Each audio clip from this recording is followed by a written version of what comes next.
সরকারি কর্মকর্তা কর্মচারীগণ মহার্ঘ ভাতা পাবে এমন একটা নিউজ প্রচার হচ্ছে। মহার্ঘ ভাতা পাওয়ার আগেই যে হারে এটা প্রচার হচ্ছে, আমার মনে হচ্ছে যে দ্রব্যমূল্যের দাম আরও কয়েক গুণ বেড়ে যাবে।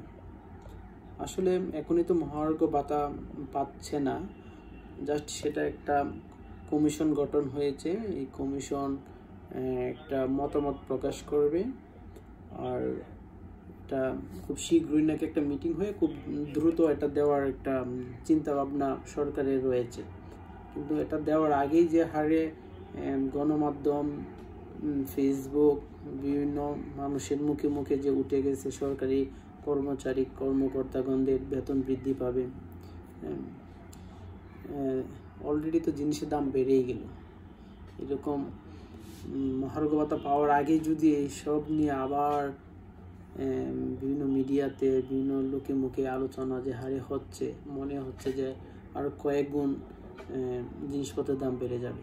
জানি না মহার্ঘ ভাতা কোন পার্সেন্টেজের উপর বৃদ্ধি করে দিবে বা কে কত টাকা পাবে, কোন রেট কত পাবে, সেটা এখনো চূড়ান্ত হয়নি।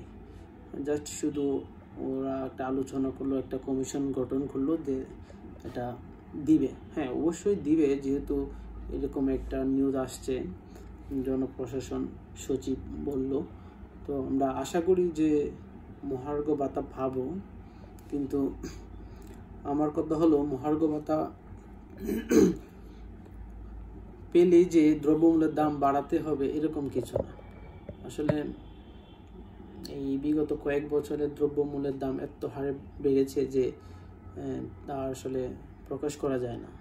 যারা আমরা নিম্ন মধ্যবিত্ত আয়ের যারা আছি কর্মচারী, তারাই আসলে জানি যে কিভাবে সংসার চালাতে হয়, কতটুকু কষ্ট হচ্ছে।